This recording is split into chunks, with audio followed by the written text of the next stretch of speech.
संगठन के लिहाज से ये बड़ा बैठक है। असल में अभी वो न सांसद भी नहीं है, मंत्री भी नहीं है, तो इस स्थिति में लोग कुछ भी बोल सकते हैं। ये पार्टी का निर्णय होता है और एनडीए निर्णय करेगा। जदयू राष्ट्रीय कार्यकारिणी की बैठक में भाग लेने के लिए मुख्यमंत्री नीतीश कुमार दिल्ली चले गए हैं। इस बैठक में भाग लेने के लिए जनता दल यूनाइटेड के नेताओं का दिल्ली जाना शुरू कल से ही हो गया था।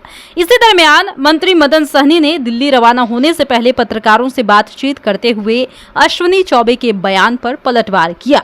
अश्विनी चौबे ने कहा था कि 2025 में भारतीय जनता पार्टी का मुख्यमंत्री होना चाहिए। इस पर मदन सहनी ने कहा कि वह ना तो सांसद है ना ही मंत्री है। एक आदमी कहने से कुछ नहीं होता, एक आम आदमी कुछ भी बोल सकता है। पार्टी निर्णय लेती है, ये सब बातें एनडीए गठबंधन के अंदर होती है, ऐसे बोलने से कोई फायदा नहीं है। उन्होंने ये कहा कि बैठक में कई बड़े निर्णय लिए जाएंगे, जिसकी जानकारी बैठक के बाद आपको दी जाएगी। लोकसभा चुनाव के बाद हमारी पार्टी की राष्ट्रीय कार्यकारिणी की बैठक है। निश्चित तौर पर पार्टी के संगठन को लेकर कई निर्णय लेने हैं और इस निर्णय की चर्चा इस बैठक में होनी है।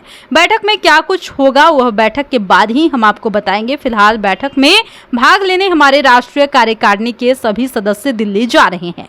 इस मसले पर जब मदन सहनी से बातचीत की गई तो उन्होंने क्या कहा, सुनिए। राष्ट्रीय कार्यकारिणी की बैठक में आप लोग दिल्ली में जा रहे हैं, क्या कुछ? ये बैठक तो होता ही रहता है समय समय पर। लोकसभा चुनाव के बाद ये बैठक आहूत की गई है, तो निश्चित रूप से संगठन के लिहाज से ये बड़ा बैठक है और अच्छे कुछ निर्णय लिए जाएंगे और बैठक के बाद ही बताया जा सकता है कि क्या क्या निर्णय हुआ है। लेकिन जो भी अश्विनी चौबे ने कहा है कि बीजेपी अपने दम पर विधानसभा आगामी चुनाव लड़े और सीएम के चेहरे चुनाव का उनका केंद्रीय असल में अभी वो न सांसद भी नहीं है, मंत्री भी नहीं है, तो इस स्थिति में लोग कुछ भी बोल सकते हैं। ये पार्टी का निर्णय होता है और एनडीए निर्णय करेगा।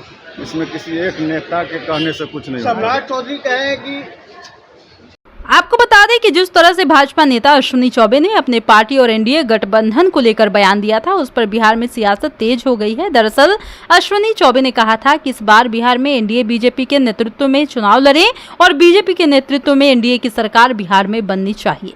हम नीतीश को साथ लेकर चल रहे थे, आज भी चल रहे हैं और आगे भी चलेंगे।